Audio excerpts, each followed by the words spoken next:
Hi marketers, welcome to another episode of the Marketing Mavericks show. I'm Chris. Hi, I'm Asim. And today we have a fascinating topic, one of our biggest passions and also one of the most important things I believe for any marketer out there, which is psychology and especially marketing psychology. What are the things that influence decisions, that influence like behavior on online pages? And as I said, it's like a huge passion of ours and we keep looking into a lot, studying a lot and also experimenting. So first thing I want to start with is, here's a quick definition I found on the site crobox.com. What is marketing psychology? And it says, marketing psychology anticipates buyer behavior by understanding our cognitive biases. As consumers, we are irrational and our decision making is largely driven by these innate biases. So first question is, do you think that how are humans different? Are we mostly irrational or are we also rational? What do you think? I would say we are mostly irrational. And if you compare most of the things people buy, they don't actually need all of those things. Sometimes, even if you look at, for example, all the mobile phones as a simple example, if you understand the basic need for it, you can live with any mobile phone at the moment. But we still buy the latest model and we have the latest gadget. And that kind of proves that we are not very rational. Yeah, okay. And would you say there's, like, if you put a number on it, how much percent of people are still largely rational versus, we are all irrational, I get that, and I think that's true, that's definitely true, but how much percent of people would you say are more rational than irrational? Oh, as a guess, I would say maybe 80% are more irrational. Yeah, I think so too. Okay. And even those that are rational, I would put myself into that box. Yeah. I can obviously not say I'm only rational in decisions. Yeah.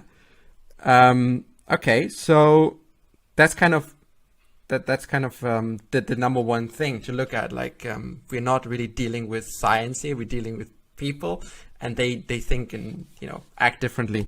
Yeah, I think one of the things which I feel when you study computer science, for example, because I came from a computer science background, and we never talked about psychology. We only talked about coding. We talked about coding a computer. And if I have to now apply this to a website, you would just think about how to make this functional, this whole website as an application or as an interface. But psychology is something either you kind of maybe have to spend some time learning it, or you maybe have a inherent gift where you understand people a lot more and understand the benefits. But as a marketer, I feel there is that kind of almost requirement that you have to spend time learning it to improve your marketing messages. Okay. That's interesting. And then I think obviously a lot of people don't enter this area, as you say. They go with their traditional method of thinking and they focus a lot on the technical aspects, even on maybe, let's say, superficial psychology. Everyone kind of does it sometimes without thinking about it. But then what fascinates me a lot is like going deeper into it and understanding what really drives decisions. So what would you say are the components of let's say, of marketing psychology, all the things the different components that matter in web design? I would say, I don't have a list in top of my head, but we do a lot of work when we look at, for example, websites. Who are the people who are going to visit these websites? What is their customer avatar or persona? If you understand the inherent need of these people, and you also understand what their problems are, what they're looking for, and how can you actually bring out your product or service in front of them so that they understand it straight away and they can trust you. So as a let's say a primary thing would be to understand your buyer persona. Okay. If you let's do a quick thought experiments.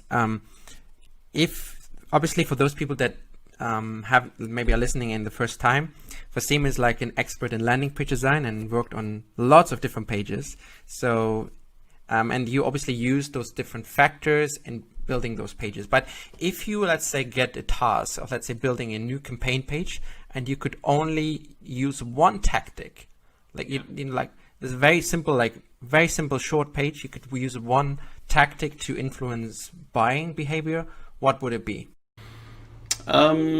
Okay, so that that depends obviously a lot of things, but I would start with the main headline and have the headline talk about the emotions.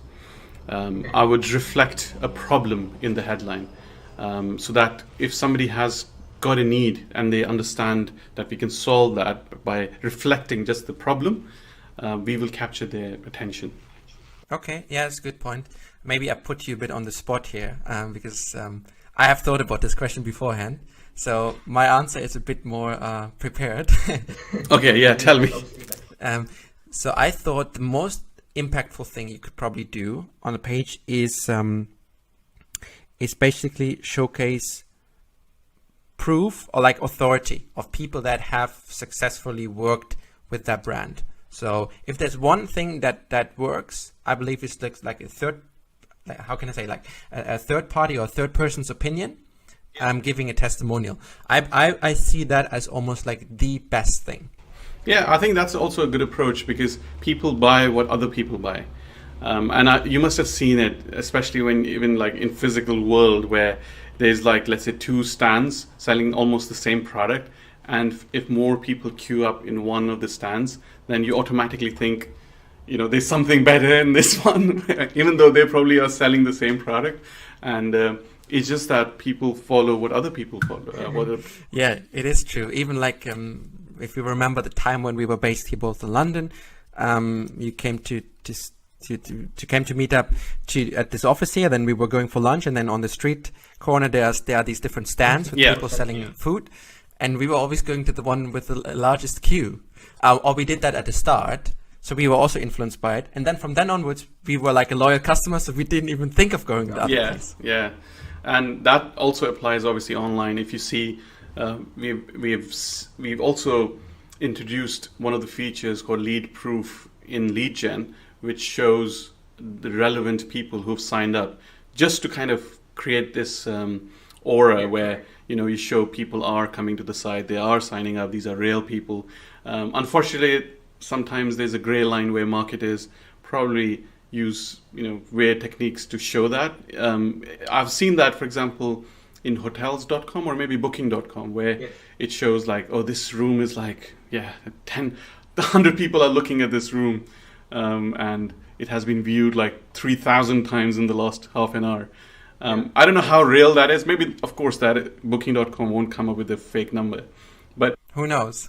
Yeah, I mean, again, but at some point I see it's been overdone and overused as well. I agree. Yeah, and I think it's a question of ethics also.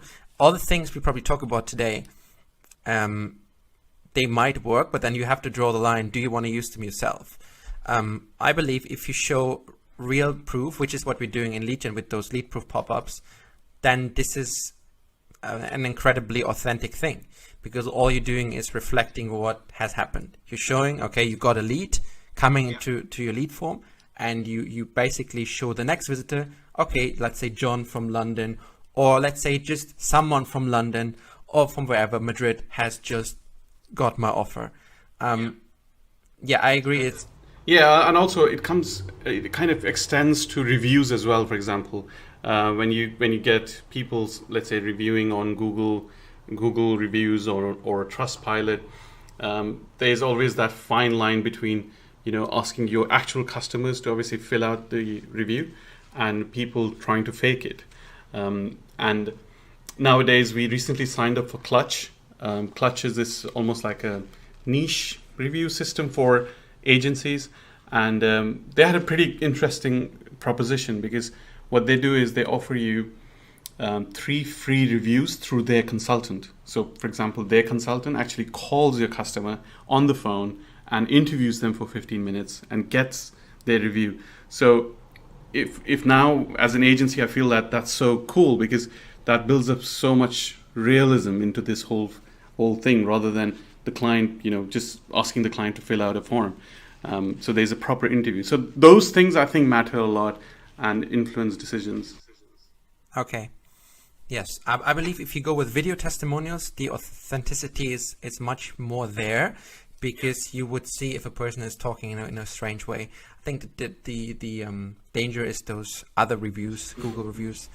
Yeah, I find it slightly challenging to do or to find B2B testimonials, because in order to keep them really consistent, you will have to record them maybe in a common studio, or maybe get your client into your office, or maybe go to their office. I don't know how that actually would work out in a long-term thing, because let's suppose you want to get testimonials every time you deliver a project. What do? You carry all your equipment and go to the office?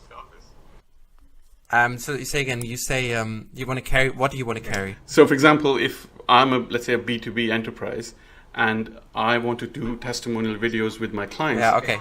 How would I manage it on a long-term basis? Okay. I would not overthink it as a business. I mean, these days phone cameras have good quality, so I would ask. Yeah, I'm not so sure about enterprises though, because if you remember, if you see like their videos are really good, they're good quality, and they're very consistent. Okay, so yeah, but what my thought is, okay, I didn't think of enterprise. I thought of, let's say, small, medium-sized companies. I don't think there's anything wrong with phone testimonial, if it's based on certain things like simple background or whatever, so you could tell your customer those factors you want to have in a video. I would say I would start with that. Do you think that's okay, this approach, or would you say you would always go with professional? Yeah, like B2B enterprises, they have a very strong branding positioning, and they want to make sure everything is like really good. Especially, you must have seen these videos where it's kind of like somebody's interviewing them and the camera is at a different angle. It's not even at facing you. So they invest quite a lot in that. And to keep that, keep that production consistent, I don't know, it's hard. Yeah, okay. See. Okay, let's look into some examples, into some real cognitive biases that are happening. First one is not really, it's a simple one, but I think it's fascinating. So this is basically a case study by Go Cardless, this billing platform. And they wanted to sign up people for product demos. And basically the first variant was a landing page which had some details about what they offer, and then it says button request a demo. Okay, and then it comes to form, find out more about Go Cardless by joining a 15-minute interactive demo. But it says request a demo, and I'm not even sure, is it like I can watch it now, or do I have to wait for someone to call me up? So it's also not really clear what they offered. That was the first variant before they changed it. So, and then the call to action was request a demo, and then the next thing they did, they changed it to watch a demo now. Watch a demo now. Find out about Go Cardless by watching a 10-minute product demo. So details, 10-minute product demo, watch a demo. And then the CTA on the button here is watch, whereas beforehand it was submit. So the conversion rates have gone through the roof. Let me actually see. 139% increase in conversion through those few words. That's the statistic. I find this fascinating. Is it also something that you see in the campaigns and tests you run? Yeah, I think the word request has got this negative vibe almost, because you kind of feel that the customer has to request it, whereas watch now is like, you do it now straight away. And that to me is a different, is completely different intent. And I think also what you said is really, really good, because you said it's not very sure like when that demo will happen, because when you're requesting a demo, what does that mean? Will that happen like after you've submitted the form, or somebody will contact you? But if you say watch now, that means straight after you fill out the form, it will appear. I think the problem is that a lot of marketers don't take those details seriously enough. That's one learning I've made. Even us, including us. So we did an experiment also where we had a page with request a demo for lead gen for our SaaS tool, and it didn't work, because why would someone request a demo if they can do a free trial without anything else and watch a demo video which might be shorter but which is already available? So request a demo never worked for us really. And I have also seen other brands not really making it work. Just like this example shows, 139% increase in conversion shows that people don't want to do that. They want to take the easy route. Yeah, but I think we have to understand that you need to have a lot of data to really see that value. If you were comparing, like, let's say, less than 1,000 visitors to begin with, you wouldn't really come up with a conclusion, really. So a company like Go Cardless probably has got tons of traffic, and they probably run lots of ads and things onto that page where they can actually test and come to a statistical significance at the end of the test. In my approach, I wouldn't test these little things if the traffic is low. I would come up with a complete different offer so that you can know which direction you should take, rather than fiddling with just the CTAs or the headline. So the recommendation is like to if you run an A/B test with different offers, pick 2 completely different variants rather than a slight difference in the wording. Yeah, I mean, for example, start a free trial versus get a demo or book a demo would be these 2 offers which we would test. And then if one of them works, you know which route you should proceed with. And then within that, then you can come up with different variations. Yes. Okay, so let's look at something else. Let's consider someone has filled in a form or got an offer from a landing page. And then what happens is, okay, let's say it is a purchase, okay, because that's where this sort of stuff happens. And the person who bought the product, for some reason, has a negative impression after they've bought. And it is relatively common, so it's called buyer's remorse. You have it in shops, you have it in retail, but you also have it online. What would you say, why does this happen, first of all, from your experience? I mean, it's down to maybe the relation between the value and the cost of the product. If, for example, that's not balanced properly, then every time you ask for money and the value is low, the person will feel, I shouldn't have wasted my money. But if the perceived value is quite high and the cost is quite low, then it seems like a bargain. And the person would feel, oh my God, I got this bargain, instead of feeling, I got parted with this money. So the perceived value has to come across, either the perceived value or the actual value. Okay, I think that is a great point. I didn't even think of this one. Obviously, but yeah, I think the moment you make your offer so irresistible, I think in marketing it's also called value stacking, right? So you have your core offer, and maybe you add add-ons to it that you add for free, or the core offer is just so valuable. It's too good to be true, or it's like... But that can be dangerous also, but yeah, I know what you mean. So the offer is so good. And I think a simple way of thinking about it is someone only buys if the perceived value is equal or greater than the money they spend.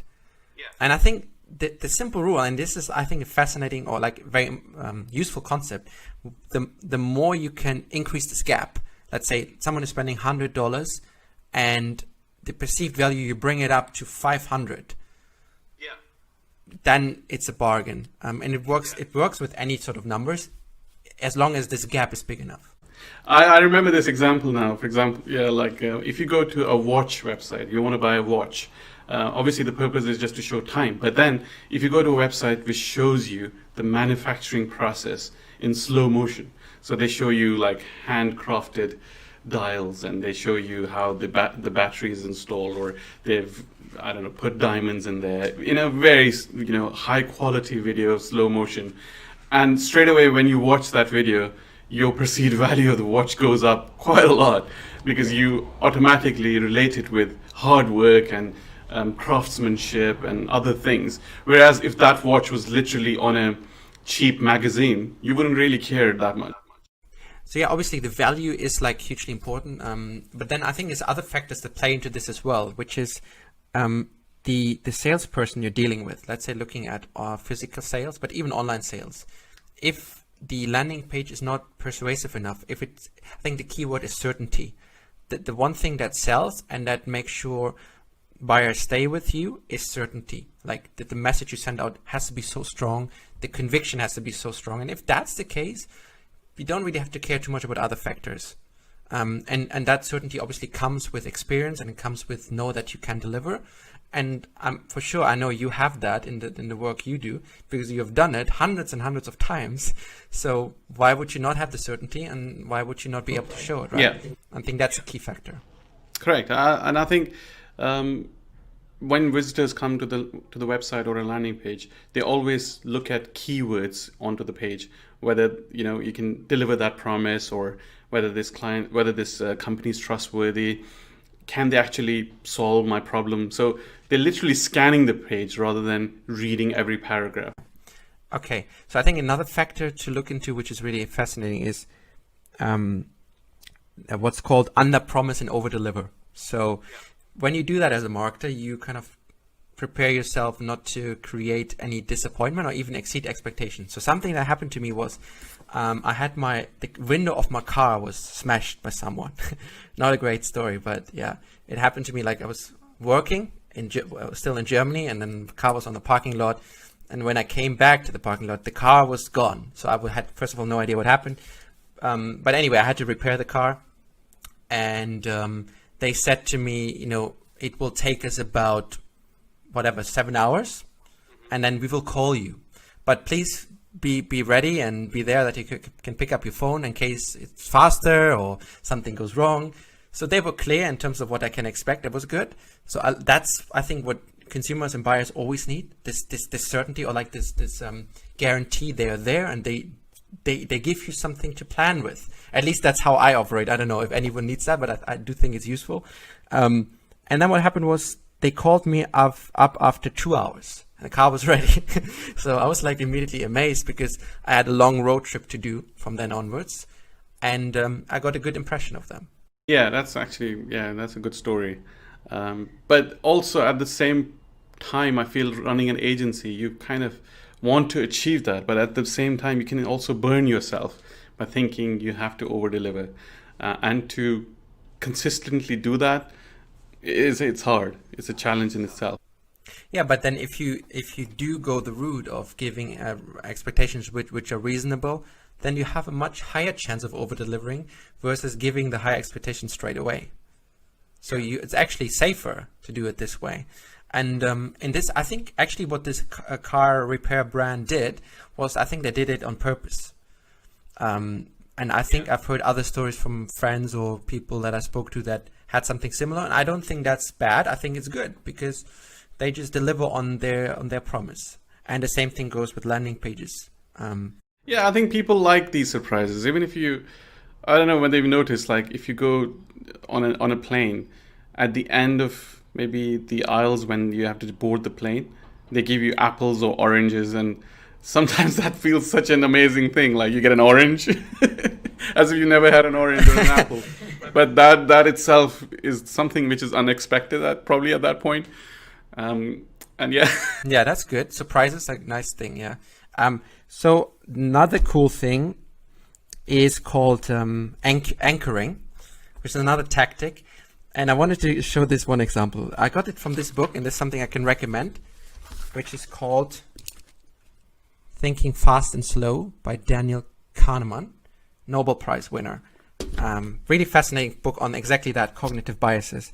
And anchoring is basically a concept where you get the mindset of another person into a different state, so that the next action, let's say, is based on that. So for example, if you wanted someone to give an answer which is more aligned to what you want to achieve, you could achieve that by just asking a series of questions before that, and then you come to the one. I'll give you one very clear example, and so that this sounds more clear.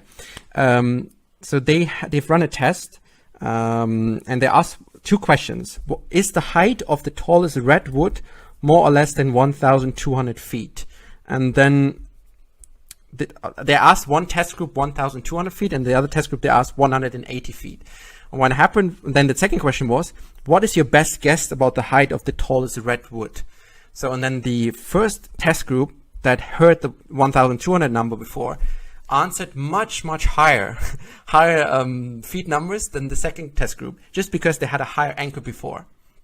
And here's the difference. Like the ones that have heard 1,200 answered 844 feet. The ones that heard 180 feet answered 280, which is a difference of about 282, a difference of 562. Huge difference. I find that very, very interesting. Have you ever noticed that anywhere as a consumer or as a buyer, or even like a vendor somewhere? I think it's kind of also true with pricing tables. When you want to buy, for example, a phone, and you want to, it's usually like they have a table of different prices, and the one in the middle is where they kind of prime you to, maybe that's the anchor product in a way, and anything more than that seems like a small jump.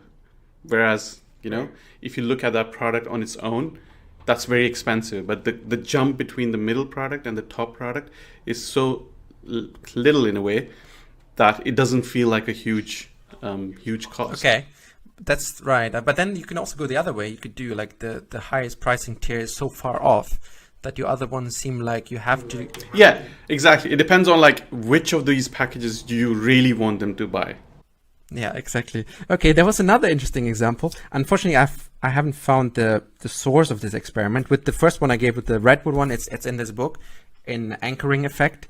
The other one I remember was, I think, shown in a documentary where there was an experiment. They had people in a room, and then they asked them to walk into another room to do some kind of questionnaire on the computer. But the questionnaire was literally just, a setup. It was not about the questionnaire. It was about how they walked into that other room. And before they walked into that room, they have been shown different documentaries. So they thought they have to answer a question on this document or this movie. And the first group was shown young people, and the other group was shown older people. And what happened was, the ones that have seen the older people walked much slower to the next room. So, and this has been consistent. Like they've done this, was really a significant difference. And I find this really, really like surprising, like that, how much we are influenced by things that we don't notice. Yeah, I mean, there's all that stuff happening every day. So for example, obviously you go to the gym, you don't hear boring music, you hear exciting, cool music just to get your energy up.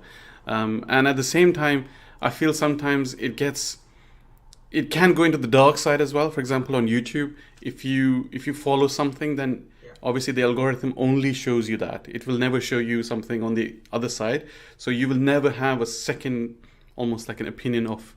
So if you are in politics, for example, and you follow a certain, let's say, politician or a certain kind of ideology, YouTube will always recommend you something which is related to that, rather than something different where you can get a different perception of that. I do agree. I think it goes both ways. So you can use it, this principle, for yourself, that you focus, let's say, on more positive things or enthusiastic content, and which helps you. But then it can also be a danger if you get stuck in some sort of negative media, and out of which there is a lot, unfortunately. Yeah. Speaking about, let's say, being a marketer, how can you use it? Do you have one example? Like, how would you use this anchoring effect? Okay, we have talked about pricing tiers. What else would be there to use it in a good way? I have one example, basically case studies. You could basically show. Yeah, I was actually thinking about that. So if you have somebody of the same industry, they come to the page or come to the website, and they see somebody part of, let's say, their ecosystem, and they have a similar problem, and you talk about their problem and solution, so they obviously will feel more relevant. Yeah. Okay, cool. Then here's another cool case study I found. The engagement rate difference between Facebook and Instagram. So what would you say out of your head right now? Which engagement rate is higher, Instagram or Facebook? Engagement of what? Engagement of, let's say, likes as part of likes versus, or engagement comments versus followers. Like, on which platform is more activity happening? I would say Instagram. Yeah, correct. And the difference is huge. So this is, I'm going to link up the source here later on. it says a social media engagement study found that the engagement rate on average Facebook posts is 0.09% in comparison to 1.6 on an Instagram post. I have I have my own kind of theory. I have one too. Okay, let me share mine first. So my theory is because Instagram is so kind of private that if you like something, it doesn't get broadcasted out into your network saying Wasim likes this. So you can be a bit secretive in a way. So that's one theory. Whereas, for example, if I like something on Facebook or LinkedIn, it then gets reshared almost. Yeah, okay. I mean, first of all, this difference is huge. I mean, this is like more than 10 times, a lot more than 10 times more. I also have a theory, which comes back to these, how human brains work. I think the commitment level or the threshold to take an action, let's call it this way, is much lower on Instagram. So it's much easier to like a post on Instagram. I was thinking of this double tap feature. Yeah, true. Yeah, that's also good. But also, it then, does it actually mean that there are other types of people on Instagram where there's like lesser, like yeah, I'm sure there's a lot of other factors, but let's say starting with this double tap factor, I believe this is like one example of lowering the commitment. And I feel that's one thing we've definitely learned in campaigns is the lower the commitment level required, the better it is to convert an offer. So for example, it goes back to this demo example. Requested demo is a huge commitment if you have to jump on a call. Takes 15, 20, 30 minutes of your time versus watching a video. You can skip it. You can see if it's for you. So lowering the commitment, I think, is a huge thing. And with the social media side, yeah, I think the double tap is so easy. It's a little different, but that this turns into much more engagement. Other factors probably is that loyal audiences, the visual aspect of Instagram. So there's probably a lot more things around it. Yeah. Do you have some more things like that you notice or some cognitive biases? Not really, but I think there's obviously more reasons why you have to come up with better kind of content on the website or the landing page, not just obviously talking about the actual inherent psychology, but also the actual choice of words. Because when it comes to a landing page, obviously designs, they obviously matter, but it does boil down to the copy on the page. And that's something which we like obviously learning as part of improving our service. And one of the things which I'm like almost learning myself is how to write better copy.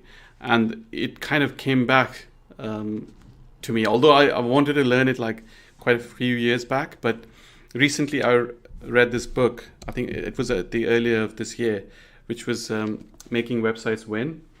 And I really enjoyed this book because it was so simple to read. I feel there was something in this book which triggered on how you should, write books, not just books, but anything. And there were two books which were recommended based on how they wrote this book. There were two books. One was like Keys to Great Writing. I think you've got this as well. And the other one is called Writing Tools. And both of these books, they help you to, first of all, be more aware of how you write. And then, obviously, once you have this in your arsenal, you would be able to then articulate yourself in a better way. And as a marketer, I think this is one of the fundamental skills, which obviously doesn't get taught so much in different areas of marketing, but you have to do it as a deliberate practice. Yeah, good point. I think copywriting is one of those things that is it's actually quite complicated. Even if you know about it a little bit, it takes long probably to be a true expert. But then, yeah, it's about the journey of learning it and being able to step out of the crowd. I think also to be different than others. I believe, I actually think, and I've heard this in another podcast, that websites, landing pages, or any kind of campaign look far too similar these days. And we are certainly not immune to this. We're probably even following the trend at a lot of places with our website. It all falls into the same pattern. the same illustrations, the same wording, the same concept of free trials. I think if there's one more recommendation I can give is to be different. It's often hard. Like I've thought about it a lot. How can we be different? How can we add some new flavor? I think that's one thing which I've done with our website, apexture.com, where it's actually different, but it's simple rather than having something like extremely creative or extremely out there. Sometimes you see brand agencies, they have these amazing websites. They're so good, but they're so hard to navigate. You see like there's a menu somewhere hidden and you have to scroll, and the effects come on when you scroll the page. But I feel, I don't know, as a consumer, I would find that annoying in a way, because that's not my normal approach when I look at websites. And I feel the more simpler the website is and functional, it will help your user to take the next step and to maybe contact you or to browse the website easily. Okay, yeah. So one more concept that's super important is, let me ask you like directly, what would have a bigger effect on your state of mind? Winning a new customer or losing a customer? I would say losing a customer. Yeah, exactly. So it would definitely affect anyone more. And why is that? It's just because it's the concept of loss aversion. People don't like to lose anything. Yeah, true. And also, if you know why you lost that person, maybe you can help, and maybe you can help yourself or help the team to improve your processes. I would learn from the loss rather than just lose a customer, for example. Yeah, of course. But I think important thing first is to understand the difference, and then I think to become conscious of it in your own marketing, but then also in your own way of dealing with customers, probably. It's very true. Like if you lose a customer, it's like it might hit you really hard, or you're emotionally even attached to it, whereas you're far less emotionally attached to winning a new customer. Even if the gain is bigger, even if, let's say, your new customer is worth twice that much, I think probably still the loss would be would hit you much harder. So that's just one of the things. That's how people operate. And yeah, well, how people can use that, in my view, first of all, get conscious of it. I would actually try to challenge yourself. I have to work on that as well. Like that a loss feels less intense, for example. If you can get that right, I believe it's a huge plus, because then you can move on faster. You don't get stuck in any mindset, and you move on. In terms of marketing, you can incorporate that in your propositions, maybe like in the way what's mentioned on the landing page. For example, even if your product is about growth and sales and helping companies to thrive, what that tells you is also include wording about the downside, like this comparison, like before and after, or like what happens if you don't take action, because it's far more powerful than the reward side. Yes, that's true. But that's more of like the psychology of fear, that you're tipping into that emotion. But maybe I'm wrong, but I'm kind of thinking out loud here, which is sometimes you don't also want to work with certain types of customers, and you basically literally say, this is what we can offer you, and this is what we can't offer you. This is what we don't do, just to set that expectation. Okay. Yeah, true. But in order for anyone to take an action, or for you to increase the chances to get the right type of customers, you probably have to draw this picture of this is what happens if you don't take action, or this is what you're missing out. And at the end of the day, it's in their best interest, because they would get stuck in their position, or they would fall down if they don't take action of getting on to work with you. Exactly. I think there's levels of maybe in copywriting you can talk about these things, like what if you don't take action, and also the future pacing. So if you do take action, these are the things which will happen, so that you prime them in a way. Priming is not probably the right word, but you kind of guide them. Okay, nice. Is there anything else we missed? I think these are a lot of concepts. Yeah. I think, yeah, the only thing which probably I wanted to share with our listeners is like, if, for example, I see a lot of people, they have websites, they have landing pages, but they're stuck with them. They don't think about the next step. So a simple thing would be to test a page or test your creatives or test whatever you're doing right now. So, for example, if you're running a Facebook ad or if you're running a Google ad or you're sending traffic to a landing page or a website, you test something every time because that's where you will learn. Because if a test fails, you know what doesn't work, and if it passes, you know what works. And having that incremental, almost kind of mindset where you learn from it and you keep on improving, that's the key here. I think that's what the entirety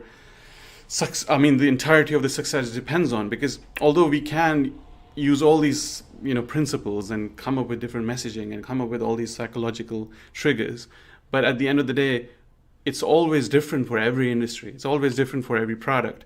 And the only way to understand that is to test it. And that's what I personally believe. Yeah, absolutely. And then to make it more practical for everyone, what are some tools to do that? Yeah, I mean, we both know, for example, websites are hard to test only because there are too many variables on a website. So when it comes to testing, I would rather test a landing page because there's only one page to test and maybe like have one clearly defined action on the page. Tools like Unbounce, obviously they help a lot because you can create multiple variations. But in case if you obviously you don't want to invest in Unbounce straight away, so I would suggest running a page for a month and then moving on to a different page or a different offer for a month and then comparing the results. Instead of doing like an A/B test, you do like A test for some time and then a B test for some time.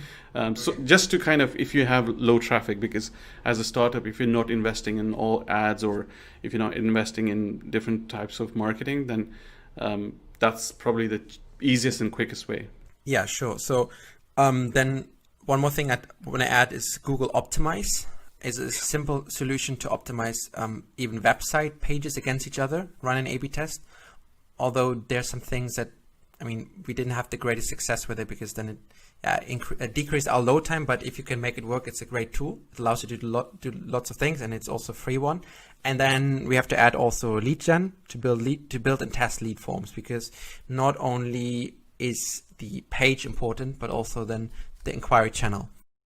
Yeah, and you can always test with different, let's say, number of steps, or you can or arrange the steps in different order, just to check what works. Exactly. Good. So yeah, that was a number of recommendations. Again, here my book recommendation is Thinking Fast and Slow. It's a huge, a lot of wisdom in here on different types of biases.